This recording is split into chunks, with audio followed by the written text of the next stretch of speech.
O Rádio é Notícia, com Arquimedes de Castro.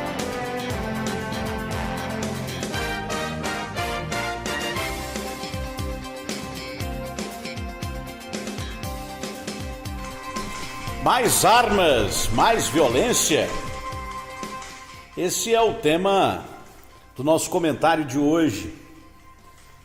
Assunto do dia: o presidente Jair Messias Bolsonaro editou um novo decreto regulamentando o decreto, modificando, alterando o decreto 5.123 de julho de 2004, que regulamentou a Lei 10.826, de 22 de dezembro de 2003, e dispõe sobre o registro, posse e comercialização de armas de fogo e munição, sobre o Sistema Nacional de Armas e define crimes. O presidente da República tem o poder de regulamentação por decreto e o Bolsonaro está cumprindo uma promessa de campanha aguardada pelos seus correligionários. O que é que efetivamente muda no que diz respeito à posse de armas no Brasil? É bom deixar claro que se trata de posse e não de porte. Posse é uma coisa, porte de arma é outra bem diferente. E aqui é bom que você saiba a diferença. Porte é botar o revólver na cintura e sair andando por aí, entendeu? Para onde você quiser. E a posse de arma é manter uma arma em casa ou no trabalho para defesa pessoal da sua integridade física, psicológica e do seu patrimônio. E o que muda efetivamente? Bom, o decreto permanece o mesmo até o artigo 12. No artigo 12 aparece uma novidade. É que na hipótese de residência habitada por criança, adolescente ou pessoa com deficiência mental, é preciso apresentar declaração de que naquela casa, naquele apartamento, possui um cofre ou um local seguro para a tranca do armamento. E isso será examinado pela Polícia Federal nos termos que define o decreto. Para a aquisição de armas de fogo, foi criado um inciso 7º, que considera presente a efetiva necessidade nas seguintes hipóteses. E aí lista quais hipóteses são previstas para que alguém possa ter uma arma em casa. Esse inciso 7º, ele não existia na lei original. O artigo 12 da lei original tem o inciso 6º, né? Mas não tem o 7º. O 7º foi criado pelo presidente atual, porque vamos lembrar que esse decreto de 2004, ele foi assinado pelo então presidente Luiz Inácio Lula da Silva. Ele assinou esse decreto no dia 1º de julho de 2004. E de lá para cá, o que nós temos observado, pelo menos essa é uma percepção da opinião pública, é que houve um aumento da violência. E há um clamor popular para que seja mais fácil um cidadão ou uma cidadã obter a posse de uma arma. E foi exatamente isso que Bolsonaro fez com esse decreto. Porque ele disse que a efetiva necessidade, que antes era uma questão subjetiva e que passava pelo crivo de análise da Polícia Federal, a partir de hoje passa a ser uma necessidade, essa efetiva necessidade passa a ser um critério objetivo. Isso lista aqui quem é que pode, né? Agentes públicos, inclusive os inativos, da área de segurança pública, todos, né? Integrantes das carreiras da Agência Brasileira de Inteligência, da Administração Penitenciária e do Sistema Socioeducativo, os que trabalham em unidades de internação e envolvidos no exercício de atividades de poder de polícia administrativa ou de correição em caráter permanente. Todos esses agentes públicos, inclusive os inativos, passam a ter direito à posse da arma. Também estão inclusos militares, ativos e inativos, residentes em área rural, residentes em áreas urbanas com elevado índice de violência,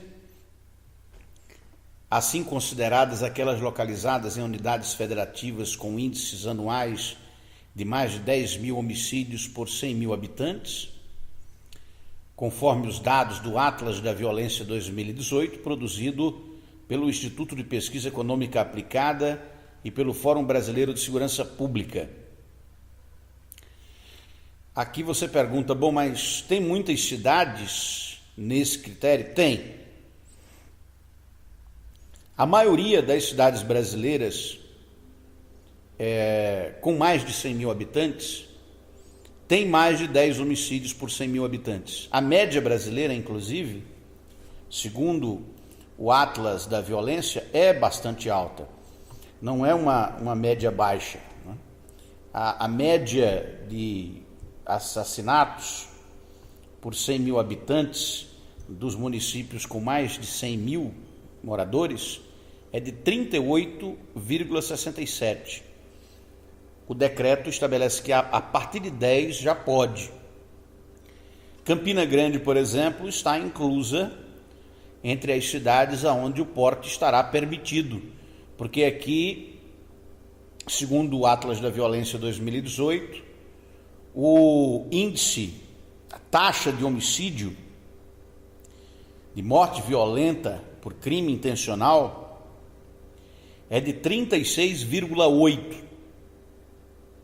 É uma das mais altas do país, apesar de estar abaixo da média das cidades de mesmo porte. Campina Grande, João Pessoa, Santa Rita são cidades que se destacam por estarem com altos índices de criminalidade, altos índices de violência. Tem uma tabela sobre essas cidades que pode ser consultada no Atlas da Violência. O Atlas da Violência está publicado na internet, o link também está disponível no meu podcast, no Spotify, no SoundCloud, no YouTube, no Facebook e no Twitter. É só você procurar por Arquimedes de Castro que você vai achar esse comentário e o link para o estudo. E o decreto continua também concedendo posse de arma para titulares ou responsáveis legais de estabelecimentos comerciais ou industriais, ou seja, dono de mercadinho, de padaria, de posto de gasolina, todo esse pessoal vai poder comprar arma e ter a posse da arma. Colecionadores, atiradores e caçadores que são registrados no Comando do Exército. O inciso 8º também destaca o dispositivo ainda previsto no 7º, se aplica a aquisição de até 4 armas de fogo de uso permitido e não exclui a caracterização da efetiva necessidade se presente outros fatos e circunstâncias que a justifiquem, inclusive para a aquisição de armas de fogo de uso permitido em quantidade superior a esse limite, conforme a legislação vigente. Então, por exemplo, se algum empresário acha que precisa de mais de 4 armas, se um agricultor que mora na zona rural precisa de mais de 4 armas, ele pode pedir o registro e a posse dessas armas a partir de agora. Continua sendo razão para o indeferimento do pedido e também para o cancelamento do registro a ausência dos requisitos a que se referem os incisos de 1 a 7 do caput, ou seja, do decreto original.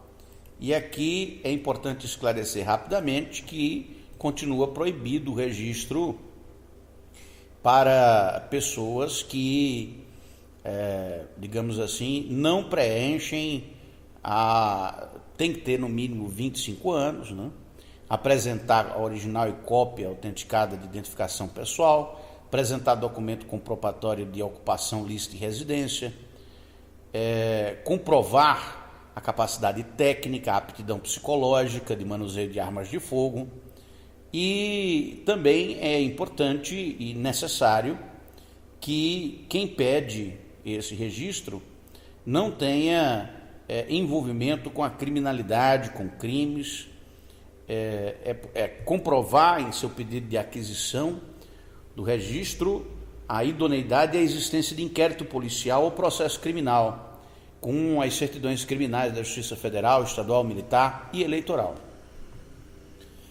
Então, basicamente é esse o decreto, né, que libera as armas no Brasil. É interessante que esse decreto, ele faz uma referência ao Atlas da Violência, que foi publicado pelo Instituto de Pesquisa Econômica Aplicada, e esse mesmo Atlas da Violência aponta justamente para o contrário do decreto. O Atlas da Violência é um estudo científico elaborado por profissionais de várias áreas e que mostra a necessidade de políticas públicas de enfrentamento da criminalidade que envolvem, inclusive, a restrição do uso de armas. O IPEA aponta em seus estudos que o Estatuto do Desarmamento tem contribuído efetivamente para a redução dos crimes violentos letais intencionais no Brasil. E que a maior fiscalização dessa proibição é que seria o indicado, e não a flexibilização para que mais pessoas possam comprar mais armas. Entretanto, o decreto atende a uma promessa do presidente atual de que ficaria mais fácil comprar uma arma no Brasil para se defender. Eu tenho a impressão de que, inicialmente, nós teremos que nos acostumar com essa ideia. É possível que essa medida acabe por criar um aumento dos indicadores de criminalidade, principalmente nas mortes violentas, porque haverá reação, né? Haverá reação. E os criminosos encontrarão não só a reação policial, mas a reação dos cidadãos contra suas ações criminosas.